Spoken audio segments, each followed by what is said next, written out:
insérer les différents titres. Nous avons les noms, le prénom, le poste, la tranche d'âge. Et est-ce que la personne a un frère ou une sœur dans le club? Je vais pouvoir ajuster les différentes colonnes en augmentant leur taille. Je les sélectionne et je les étire. J'ai un petit peu trop étiré, on va les réduire et augmenter cette colonne-ci. Je vais maintenant pouvoir transformer tout ceci en un tableau.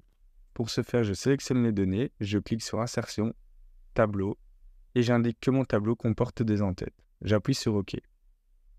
Je vais pouvoir centrer mes en-têtes, ce sera un petit peu plus propre. Et voici. Une fois que cela est fait, je vais pouvoir enregistrer et mettre en place ma macro. Je vais donc pouvoir aller dans l'onglet Développeur. Si vous ne l'avez pas, je vous invite à cliquer dans vos fichiers Préférences, ruban et barre d'outils, personnalisation du ruban si vous êtes sur Windows, et appuyer sur Développeur, Enregistrer. Et là, vous aurez l'onglet Développeur.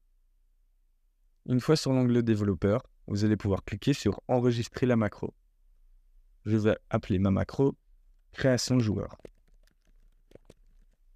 J'appuie sur OK. Je vais donc maintenant pouvoir enregistrer ma macro. Je clique donc sur Enregistrer la macro que j'appelle Création joueur. J'appuie sur OK.